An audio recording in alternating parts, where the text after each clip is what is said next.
Le travail de l'esthéticienne consiste à entretenir l'apparence corporelle à l'aide de produits de beauté, d'appareils ou de techniques naturelles.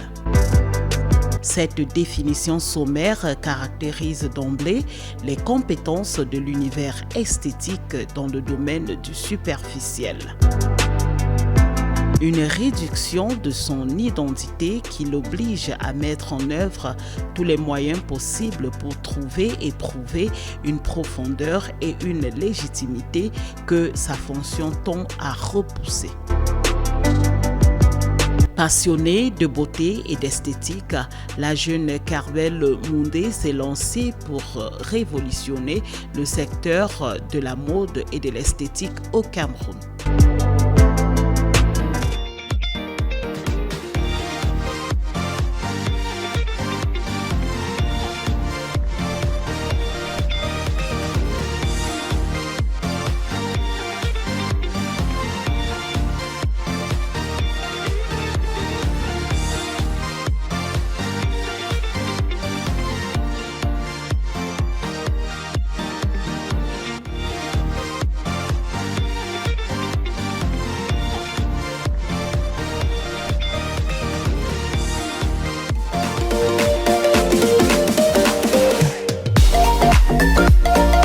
Carmel Moundé est une jeune dame camerounaise, femme d'affaires née dans une fratrie de 6 enfants qui s'est lancée dans le monde entrepreneurial.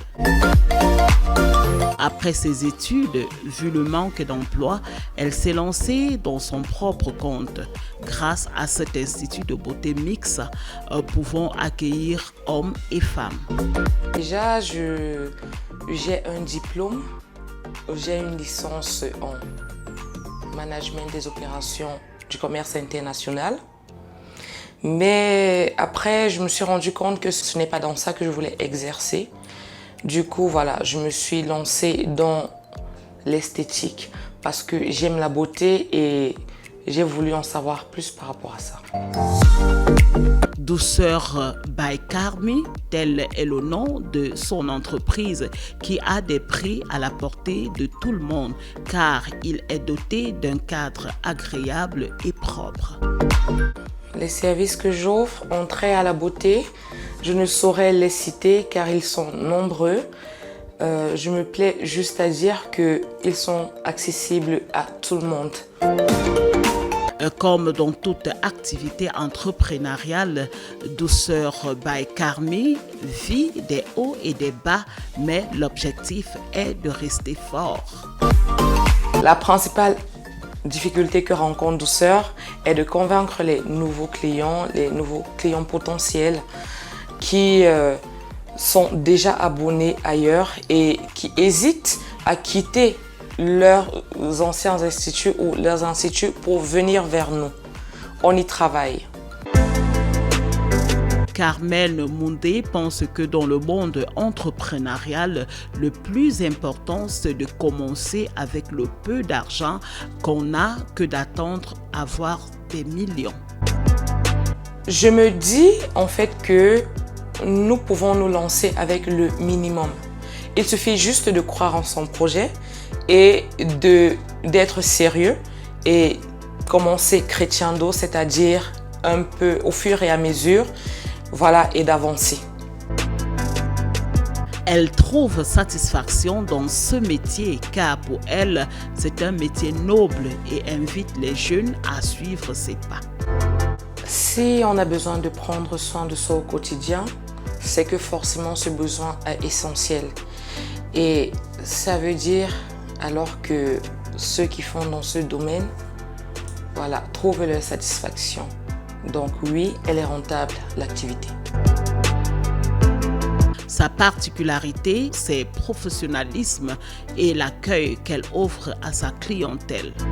Nous sommes dans un secteur concurrentiel et plusieurs instituts font les mêmes prestations que nous. Je pense que la différence se trouve au niveau de l'accueil, au niveau de la prise en charge de nos clients, au niveau du professionnalisme de notre personnel. Je pense que tout jeune qui voudrait ouvrir son entreprise devrait faire une formation dans le domaine parce qu'on est toujours mieux préparé quand on maîtrise son secteur d'activité. Comme dans la vie active, les rapports entre les individus sont souvent difficiles, mais Carmen, quant à elle, a tenu à nous relever comment elle les gère. Dans toute entreprise, il y a des tensions, ça peut arriver, mais je pense que la solution, c'est le dialogue. Et quand à leur niveau, ils n'arrivent pas à s'entendre, à mon niveau, j'essaye de peser le pour et le contre et voilà, de trancher de façon objective. Douceur by Carmi, le choix de ce nom n'est pas anodin. J'ai eu l'habitude, quand j'allais faire mes soins, de dire je vais à mes douces heures. Donc, parce que je savais que je prenais mon temps, je prenais soin de moi, on prenait soin de moi. Alors je me suis dit, pourquoi pas créer un nom, ce jeu de mots qui joint 12 heures et puis le mettre comme ça. Donc voilà, ça vient de moi, ça vient de ce que j'avais l'habitude de penser. Sa vision en tant qu'entrepreneur est d'écrire son nom dans le monde de l'esthétique. Je cherche à donner un nom déjà à l'esthétique. Parce que l'esthétique est un métier très noble. Les gens ne le savent pas. L'esthétique, on a tendance à négliger, à mépriser ces personnes qui prennent soin de nous, sans toutefois comprendre que c'est ces personnes-là qui nous font être meilleurs, qui nous font avoir plus confiance en nous-mêmes. Donc, je cherche à percer ça, à faire comprendre à tout le monde que être esthéticienne, c'est un métier vraiment à encourager, un métier qui devrait porter. Et beaucoup de personnes, les personnes gagneraient en apprenant ce métier-là. Carmen n'avait jamais rêvé d'être une esthéticienne, car depuis son bas âge, elle rêvait d'être un médecin.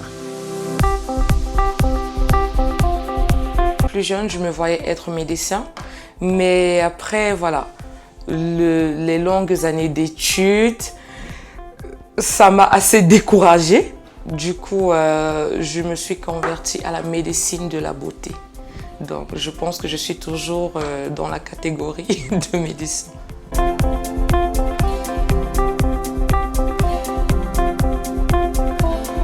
Pour elle, l'entrepreneuriat est le levier du développement d'un pays, car sans entrepreneur, il ne peut avoir de développement.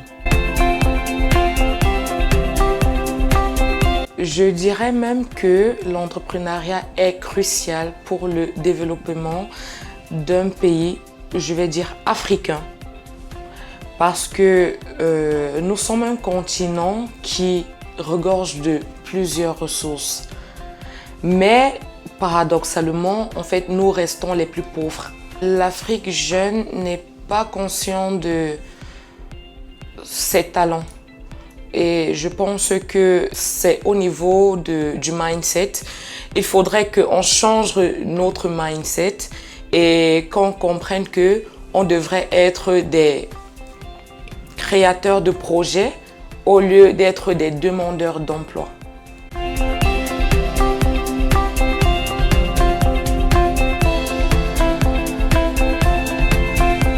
La réussite d'une entreprise s'évalue sur le retour de son investissement, sur le retour de ses clients, sur la fidélisation de sa clientèle, le taux de fidélisation et aussi l'efficacité de l'entreprise à fournir les biens et services. Pour elle, plusieurs causes font que les jeunes entrepreneurs tombent vite en faillite, et ces causes sont: je pense que ce qui peut mettre un frein ou conduire à l'échec d'un entrepreneur est la mauvaise gestion de son entreprise, de son capital, de son chiffre d'affaires. Il y a des personnes qui n'ont pas la rigueur financière. Tout entrepreneur devrait distinguer intérêt et capital, c'est-à-dire bénéfice et capital, parce que c'est deux choses qui ne se mélangent pas. Par ailleurs, nous avons aussi la non-maîtrise, comme j'ai dit plus haut, la non-maîtrise de son secteur d'activité. Quelqu'un peut vouloir entreprendre dans un secteur, mais il n'est pas qualifié, ou il n'a pas de maîtrise, il n'a pas de formation et il se retrouve face à un mur. Nous avons les mauvais conseils aussi, parce qu'on a parfois des mauvais conseillers qui nous font douter de notre vision, qui nous font douter de nos choix. Et là, ça peut participer à l'écroulement de notre projet, à l'écroulement en fait de notre entreprise. Donc, il faut être assez aguerri et assez posé pour comprendre, pour peser le pour et le contre. Voilà, c'est tout. Ainsi, pour la jeune dame, la beauté est avant tout perçue comme une harmonie, un bien-être général, le résultat des liens de l'âme et du corps, de la nature et de l'humain, du yin et du yang, de la santé physique et mentale. Ces techniques ne se proposent pas de remédier, dit Carmen, à notre personnalité, mais bien au-delà, elles veulent influencer les causes de la dépréciation physique.